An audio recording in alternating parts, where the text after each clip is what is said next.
कृष्णाय वासुदेवाय हरे परमात्मने प्रणतः क्लेशनाशाय गोविंदाय नमो नमः। बोलिए बाके बिहारी लाल की जय, राधा रानी सरकार की जय। शुचौ देशे प्रतिष्ठाप्य स्थिरमासन आत्मना नात्युच्छिन्तं नाति नीचम चैलाजन कुशोत्रम। शुचौ देशे भूमि की शुद्धि दो तरह की होती है। स्वाभाविक शुद्ध स्थान जैसे गंगा आदि का किनारा, जंगल, तुलसी, आंवला, पीपल आदि पवित्र वृक्षों के पास का स्थान आदि, और शुद्ध किया हुआ स्थान जैसे भूमि को गाय के गोबर से लीपकर अथवा जल छिड़ककर शुद्ध किया जाए। जहाँ मिट्टी हो वहाँ ऊपर की 4-5 अंगुल मिट्टी दूर करके भूमि को शुद्ध किया जाए। ऐसी स्वाभाविक अथवा शुद्ध की हुई समतल भूमि में काठ या पत्थर की चौकी आदि को लगा दें। चैलाजन कुशोत्रम। यद्यपि पाठ के अनुसार क्रमशः वस्त्र, मृगछाला और कुश बिछानी चाहिए, तथापि बिछाने में पहले कुश बिछा दें, उसके ऊपर बिना मारे हुए मृग का अर्थात अपने आप मरे हुए मृग का चर्म बिछा दें, क्योंकि मारे हुए मृग का चर्म अशुद्ध होता है। अगर ऐसी मृगछाला ना मिले तो कुश पर टाट का बोरा अथवा ऊन का कंबल बिछा दें, फिर उसके ऊपर कोमल सूती कपड़ा बिछा दें। बारह भगवान के रोम से उत्पन्न होने के कारण कुश बहुत पवित्र माना गया है, अतः उससे बना आसन काम में लाते हैं। ग्रहण आदि के समय सूतक से बचने के लिए अर्थात शुद्धि के लिए कुश को पदार्थों में, कपड़ों में रखते हैं। पवित्री प्रोक्षण आदि में भी इसको काम में लेते हैं। अतः भगवान ने कुश बिछाने के लिए कहा है। कुश शरीर में गड़े नहीं, और हमारे शरीर में जो विद्युत शक्ति है वह आसन में से होकर जमीन में ना चली जाए, इसलिए विद्युत शक्ति को रोकने के लिए मृगछाला बिछाने का विधान आया है। मृगछाला के रोम शरीर में ना लगें और आसन कोमल रहे, इसलिए मृगछाला के ऊपर सूती शुद्ध कपड़ा बिछाने के लिए कहा गया है। अगर मृगछाला की जगह कंबल या टाट हो तो वह गर्म ना हो जाए, इसलिए उस पर सूती कपड़ा बिछाना चाहिए। नात्युच्छिन्तं नाति नीचम। समतल शुद्ध भूमि में जो तख्त या चौकी रखी जाए वह न अत्यंत ऊंची हो और न अत्यंत नीची हो, कारण कि अत्यंत ऊंची होने से ध्यान करते समय अचानक नींद ना जाए तो गिरने की और चोट लगने की संभावना रहेगी, और अत्यंत नीची होने से भूमि पर घूमने वाली चींटी आदि जंतुओं के शरीर पर चढ़ जाने से और काटने से ध्यान में विक्षेप होगा। इसलिए अति ऊंचे और अति नीचे आसन का निषेध किया गया है। प्रतिष्ठाप्य स्थिरमासनात्मना। ध्यान के लिए भूमि जो आसन, चौकी या तख्त रखा जाए वह हिलने वाला ना हो। भूमि पर उसके चारों ओर पाए ठीक तरह से स्थिर रहें। जिस आसन पर बैठकर ध्यान आदि किया जाए वह आसन अपना होना चाहिए, दूसरे का नहीं, क्योंकि दूसरे का आसन काम में लिया जाए तो उसमें वैसे ही परमाणु रहते हैं। अतः यहाँ आत्मना पद से अपना आसन अलग रखने का विधान आया है। इसी तरह से गोमुखी माला, संध्या के पंचपात्र, आचमनी आदि भी अपने अलग रखने चाहिए। शास्त्रों में तो यहाँ तक विधान आया है कि दूसरों के बैठने का आसन, पहनने की जूती, खड़ाऊ, कुर्ता आदि को अपने काम में लेने से अपने को दूसरों के पाप पुण्य का भागी होना पड़ता है। पुण्यात्मा संत महात्माओं के आसन पर भी नहीं बैठना चाहिए, क्योंकि उनके आसन कपड़े आदि को पैर से छूने में भी उनका निरादर करना है, अपराध करना है। तत्रैकाग्रं मनः कृत्वा यत् चित्तेन्द्रिये क्रिया उपविश्यासने युज्याद् उद्योग आत्मये विशुद्धये। पूर्व श्लोक में बिछाए जाने वाले आसन की विधि बताने के बाद अब भगवान 12वें और 13वें श्लोक में बैठने वाले आसन की विधि बताते हैं। तत्र आसने, जिस आसन पर क्रमशः कोष, मृगछाला और वस्त्र बिछाया हुआ है, ऐसे पूर्व श्लोक में वर्णित आसन के लिए यहाँ तत्र आसन से पद आए हैं। उपविश्य, उस बिछाए हुए आसन पर सिद्धासन, पद्मासन, सुखासन आदि जिस किसी आसन से सुखपूर्वक बैठ सकें, उस आसन से बैठ जाना चाहिए। आसन के विषय में ऐसा आया है कि जिस किसी आसन से बैठें, उसी में लगातार 3 घंटे तक बैठा रहे, उतने समय तक इधर उधर हिले डुले नहीं। ऐसा बैठने का अभ्यास सिद्ध होने से मन और प्राण स्वतः स्वाभाविक शांत हो जाते हैं, कारण कि मन की चंचलता शरीर को स्थिर नहीं होने देती और शरीर की चंचलता क्रिया प्रवणता मन को स्थिर नहीं होने देती। इसलिए ध्यान के समय शरीर का स्थिर रहना बहुत आवश्यक है।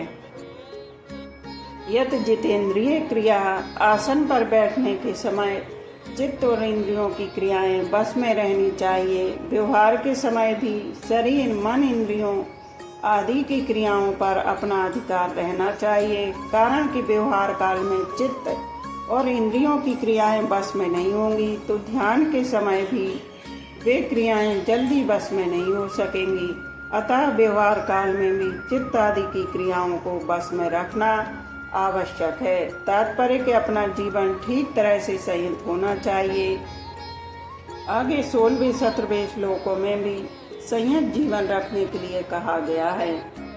एकाग्रम मना कृत्वा, मन को एकाग्र करें, अर्थात मन में संसार के चिंतन को बिल्कुल मिटा दें। इसके लिए ऐसा विचार करें कि अब मैं ध्यान करने के लिए आसन पर बैठा हूँ। यदि इस समय में संसार का चिंतन करूँगा तो अभी संसार का काम तो होगा नहीं, और संसार का चिंतन होने से परमात्मा का चिंतन, ध्यान भी नहीं होगा। इस तरह दोनों ओर से मैं खाली रह जाऊंगा और ध्यान का समय बीत जाएगा। इसलिए इस समय मेरे को संसार का चिंतन नहीं करना है, प्रत्युत मन को केवल परमात्मा में ही लगाना है। ऐसा दृढ़ निश्चय करके बैठ जाएं। ऐसा दृढ़ निश्चय करने पर भी संसार की कोई बात याद आ जाए तो यही समझे कि यह चिंतन मेरा किया हुआ नहीं है, किंतु अपने आप आया हुआ है। जो चिंतन अपने आप आता है उसको हम पकड़े नहीं, अर्थात ना तो उसका अनुमोदन करें और ना उसका विरोध ही करें। ऐसा करने पर वह चिंतन अपने आप निर्जीव होगा, नष्ट हो जाएगा, अर्थात जैसे आया वैसे चला जाएगा, क्योंकि जो उत्पन्न होता है वह नष्ट होता ही है। यह नियम है। जैसे संसार में बहुत से अच्छे मंदे कार्य होते रहते हैं, पर उनके साथ हम अपना संबंध नहीं जोड़ते तो उनका हमारे पर कोई असर नहीं होता, अर्थात हमें उनका पाप पुण्य नहीं लगता। ऐसे ही अपने आप आने वाले चिंतन के साथ हम संबंध नहीं जोड़ेंगे तो उस चिंतन का हमारे पर कोई असर नहीं होगा, उसके साथ हमारा मन नहीं चिपकेगा। जब मन नहीं चिपकेगा तो वह स्वतः एकाग्र शांत हो जाएगा। युज्या उद्योगात्म विशुद्धि, अंतःकरण की शुद्धि के लिए ही ध्यान योग का अभ्यास करें। सांसारिक पदार्थ, भोग, मान, बड़ाई, आराम, यश, प्रतिष्ठा, सुख, सुविधा आदि का उद्देश्य रखना, अर्थात इनकी कामना रखना ही अंतःकरण की अशुद्धि है। और सांसारिक पदार्थ आदि की प्राप्ति का उद्देश्य कामना न रखकर केवल परमात्मा प्राप्ति का उद्देश्य रखना ही अंतःकरण की शुद्धि है। रिद्धि सिद्धि आदि की प्राप्ति के लिए और दूसरों को दिखाने के लिए भी योग का अभ्यास किया जा सकता है, पर उनसे अंतःकरण की शुद्धि हो जाए ऐसी बात नहीं है। योग एक शक्ति है, जिसको सांसारिक भोगों की प्राप्ति में लगा दें तो भोग, रिद्धियां और सिद्धियां प्राप्त हो जाएंगी, और परमात्मा की प्राप्ति में लगा दें तो परमात्मा प्राप्ति में सहायक बन जाएंगी। शमकाय शिरोग्रीवम धारयन् चलम स्थिरा संप्रेक्ष्यम नासिकाग्रम स्वम दिशश्चने अवलोकयन् समकाय शिरोग्रीवम धारायणचलम। यद्यपि काय नाम शरीर मात्र का है, तथापि यह कमर से लेकर गले तक के भाग को काय नाम से कहा गया है। सिर नाम ऊपर के भाग का अर्थात मस्तिष्क का है और ग्रीवा नाम मस्तिष्क और काया के बीच का भाग है।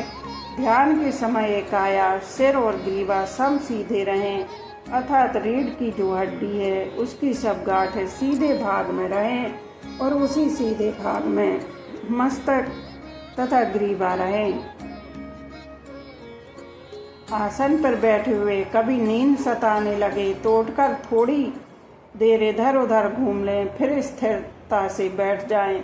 यह भावना बना लें कि अब मेरे को उठना नहीं है, इधर उधर झुकना नहीं है, केवल स्थिर हो और सीधे बैठकर ध्यान करना है। दिशाश्चान अवलोकयन, 10 दिशाओं में कहीं भी देखे नहीं, क्योंकि इधर उधर देखने के लिए जब ग्रीवा हिलेगी तब ध्यान नहीं होगा, विक्षेप होगा। अतः ग्रीवा को स्थिर रखें। संप्रेक्षे नासिकाग्रम स्वम, अपनी नासिका के अग्रभाग को देखता रहे, अर्थात अपने नेत्रों को अर्ध निमीलित रखे, कारण कि नेत्र मूंद लेने से नींद आने की संभावना रहती है और नेत्र खुले रहने से सामने दृश्य दिखेगा, उसके संस्कार पड़ेंगे तो ध्यान में विक्षेप होने की संभावना रहती है। अतः नासिका के अग्रभाग को देखने का तात्पर्य अर्ध निमीलित नेत्र रखने में ही है। स्थिर आसन पर बैठने के बाद शरीर, इंद्रियां, मन आदि की कोई भी और किसी भी प्रकार की क्रिया ना हो, केवल पत्थर की मूर्ति की तरह बैठा रहे। इस प्रकार एक आसन से कम 3 घंटे स्थिर बैठे रहने का अभ्यास हो जाएगा तो उस आसन पर उसकी विजय हो जाएगी, अर्थात वह जितासन हो जाएगा। यहाँ नासिका के अग्रभाग को देखना मुख्य नहीं है, प्रत्युत मन को एकाग्र करना मुख्य है। बिछाने और बैठने के आसन की विधि बताकर अब आगे के 2 श्लोकों में फल सहित सगुण साकार के ध्यान का प्रकार बताते हैं। प्रसादात्मा विगत वीर ब्रह्मचारी व्रते स्थिता, मना संयम मच्यतो युक्त आसीत मत्परा। प्रशांत आत्मा, जिसका अंतःकरण राग द्वेष से रहित है, वह प्रशांत आत्मा है, जिसका सांसारिक विशेषता प्राप्त करने का, रिद्धि सिद्धि आदि प्राप्त करने का उद्देश्य न होकर केवल परमात्मा प्राप्ति का ही दृढ़ उद्देश्य होता है। उसके राग द्वेष शिथिल होकर मिट जाते हैं। राग द्वेष मिटने पर स्वतः शांति आ जाती है, जो कि स्वतः सिद्ध है। तात्पर्य है कि संसार के संबंध के कारण ही हर्ष, शोक, राग, द्वेष आदि द्वंद्व होते हैं और इन्हीं द्वंद्वों के कारण शांति भंग होती है। जब ये द्वंद्व मिट जाते हैं तब स्वतः सिद्ध शांति प्रकट हो जाती है। उस स्वतः सिद्ध शांति को प्राप्त करने वाले का नाम ही प्रशांत आत्मा है। विगत भी शरीर को मैं और मेरा मानने से ही रोग का निदान का, रोग का, निंदा का, अपमान का, मरने आदि का भय पैदा होता है। परंतु जब मनुष्य शरीर के साथ मैं और मेरेपन की मान्यता को छोड़ देता है तब उसमें किसी भी प्रकार का भय नहीं रहता, कारण कि उसके अंतःकरण में यह भाव दृढ़ हो जाता है कि इस शरीर को जीना हो तो जिएगा ही और इसको कोई मार नहीं सकता, और इस शरीर को मरना हो तो मरेगा ही, फिर इसको कोई बचा नहीं सकता। यदि यह मर भी जाएगा तो बड़े आनंद की बात है, क्योंकि मेरी चित्त वृत्ति परमात्मा की तरफ होने से मेरा कल्याण तो हो ही जाएगा। जब कल्याण में कोई संदेह ही नहीं तो फिर भय किस बात का। इस भाव से यह सर्वथा भय रहित हो जाएगा। ब्रह्मचारी व्रते स्थिता, ब्रह्मचारी व्रत का तात्पर्य केवल वीर रक्षा से ही नहीं है, प्रत्युत ब्रह्मचारी के व्रत से है। तात्पर्य है जैसे ब्रह्मचारी का जीवन गुरु की आज्ञा के अनुसार संयत और नियत होता है, ऐसे ही ध्यान योगी को अपना जीवन संयत और नियत रखना चाहिए। जैसे ब्रह्मचारी सब स्पर्श, रूप, रस और गंध, इन 5 विषयों तथा मान बढ़ाई और शरीर के आराम से दूर रहता है, ऐसे ही ध्यान योगी को भी उपर्युक्त 8 विषयों में से किसी भी विषय का भोग बुद्धि से, रस बुद्धि से सेवन नहीं करना चाहिए, प्रत्युत निर्वाह बुद्धि से ही सेवन करना चाहिए। यदि भोग बुद्धि से उन विषयों का सेवन किया जाएगा तो ध्यान योग की सिद्धि नहीं होगी। इसलिए ध्यान योगी को ब्रह्मचारी व्रत में स्थित रहना बहुत आवश्यक है। मन संयम मच्चित्तः, मन को संयत करके मेरे में ही लगा दें, अर्थात चित्त को संसार की तरफ से सर्वदा हटाकर केवल मेरे स्वरूप के चिंतन में, मेरी लीला, गुण, प्रभाव, महिमा आदि के चिंतन में ही लगा दें। तात्पर्य है कि सांसारिक वस्तु, व्यक्ति, परिस्थिति, घटना आदि को लेकर मन में जो कुछ संकल्प विकल्प रूप से चिंतन होता है, उससे मन को हटाकर एक मेरे में ही लगाता रहे। युक्तः, ध्यान करते समय सावधान रहें, अर्थात मन को संसार से हटाकर भगवान में लगाने के लिए सदा सावधान जागृत रहें। इसमें कभी प्रमाद, आलस्य आदि न करें। तात्पर्य के एकांत में अथवा व्यवहार में भगवान में मन लगाने की सावधानी सदा बनी रहनी चाहिए, क्योंकि चलते फिरते काम धंधा करते समय भी सावधानी रहने से एकांत में मन अच्छा लगेगा। आसीत मत परा, केवल भगवत परायण होकर बैठे, अर्थात उद्देश्य, लक्ष्य, ध्येय केवल भगवान का ही रहे। भगवान के सिवाय कोई भी सांसारिक वासना, आसक्ति, कामना, स्पृहा, ममता आदि न रहे। परिशिष्ट भाव, अपनी विशेषता मानने से आसुरी संपत्ति आ जाती है। इसलिए भगवान ने मत परा पद से ध्यान योगी के लिए भी अपने परायण होने की बात कही है।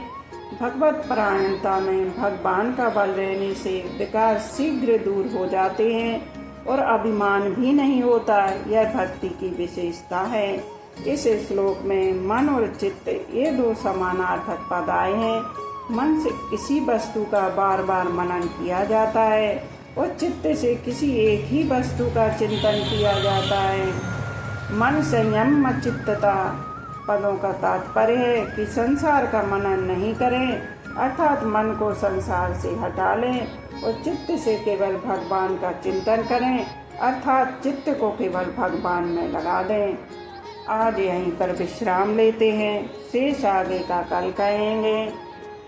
बोलिए बांके बिहारी लाल की जय, राधा रानी सरकार की जय।